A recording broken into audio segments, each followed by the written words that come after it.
Meron po tayong printer dito na Epson L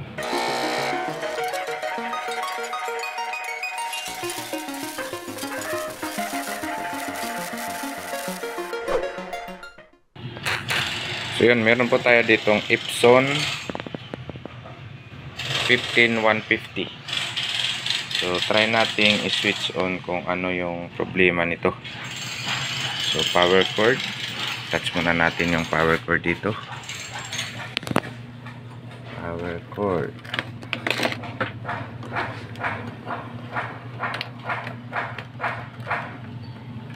Yan, power cord attached. Try nating switch on.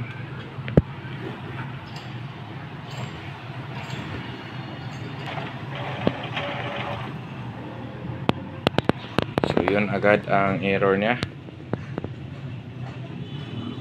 Printer error. So may error code na 00, 4 na 0 at saka 31. So sabi dito, turn the power off and on again. If the problem persists, contact Epson support. So try nating i-off ulit.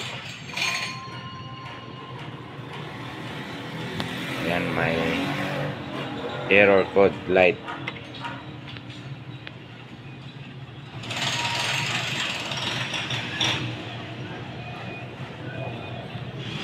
Tapos on natin ulit.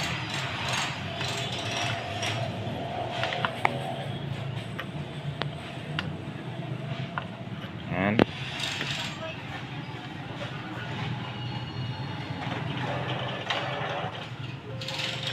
So ganun pa rin. So try nating i-research sa Google kung ano yung code na yan. Try Google, ang 00031 ay could be caused by a paper jam, a damaged cartridge, or a low ink level.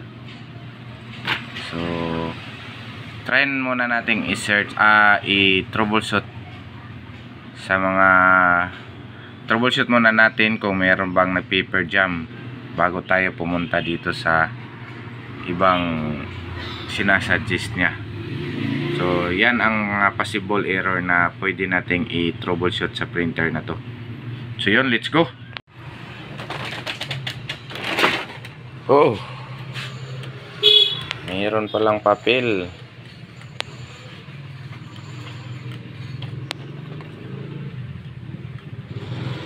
Yan lang. Ito lang ang problema siguro. Yan ang iba.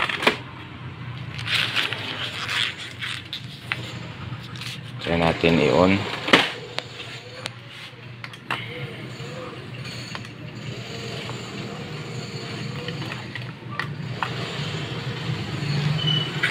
So may papel tayo nakuha sa ilalim.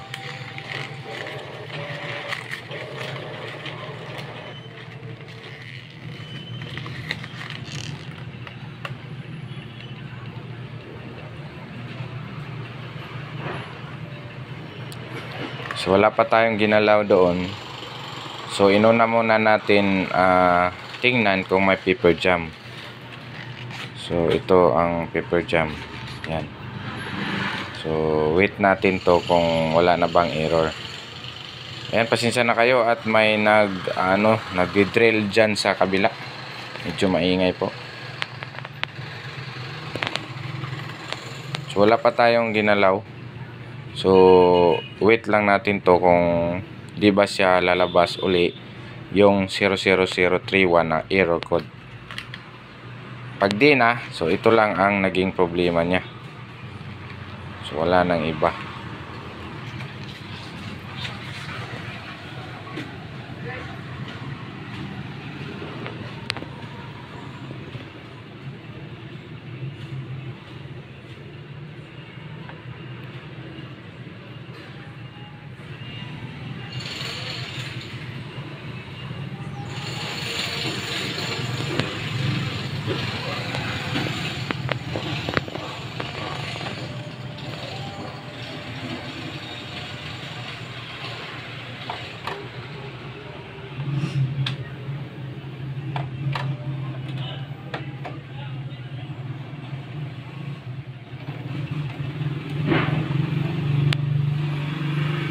Still blinking.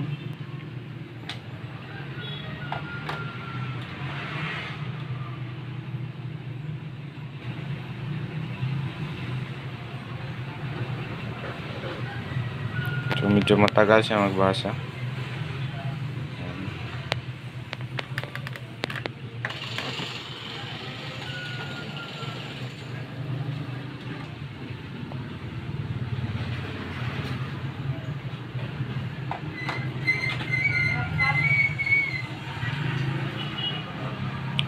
The printhead may require maintenance. It is recommended to perform a printhead nozzle check before printing. Okay. So wala na yung error, pero kailangan natin in-nozzle check. So yan, let's go sa computer. Yan, lagay natin yung USB.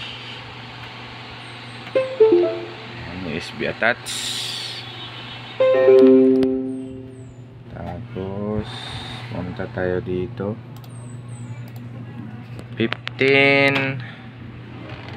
150 L1. Yan.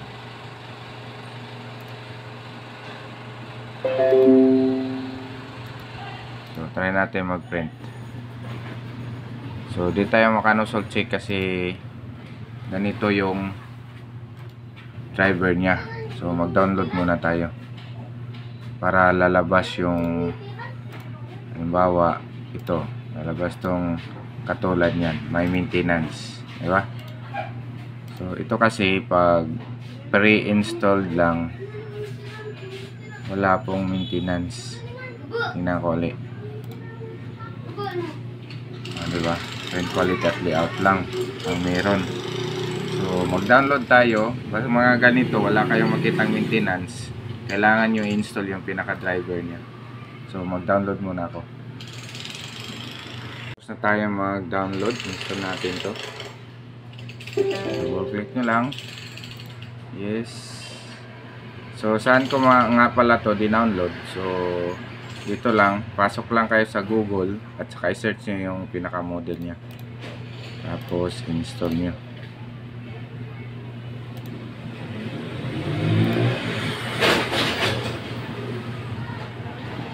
Medyo maingay dito dahil nasa gilid tayo ng kalsada. Ayan o.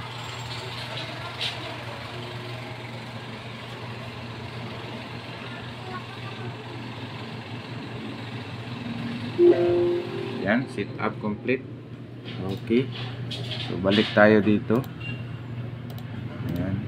Tingnan natin kung meron na. So yan, meron na. Diba? Iba yung kanina at saka ngayon. Sabi niya mag-print head nozzle check muna. Ayun. Print. So tingnan natin dito kung may lalabas ba.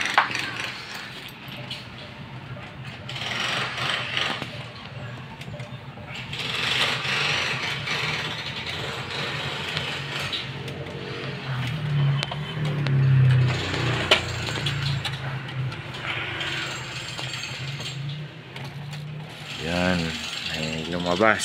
Tsaka walang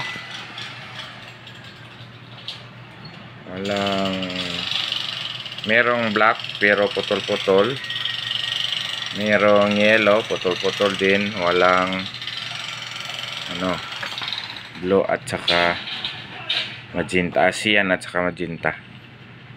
So i-cleaning muna natin to. So gamit pa rin ang software kanina na lumabas. Yan, window. So dito na kayo mag-clean. Huwag nyo munang i-close pagkatapos nyo mag-print head nozzle check. So cleaning nyo muna. Start. Wait. So wait lang hanggang sa matapos yan. Babalik tayo pag tapos na. So yun, tapos na mag-clean. Try natin ulit ito i-print natin yan. Try natin kung may lalabas na ba na mga ink doon sa papel.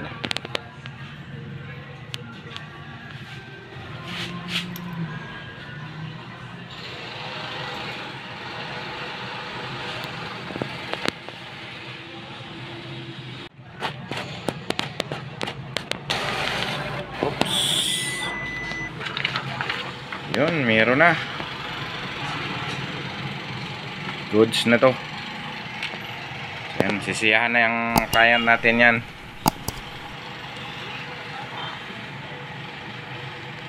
So yan, hanggang sa muli. Don't forget to like and subscribe our channel, Jeff ETC TV.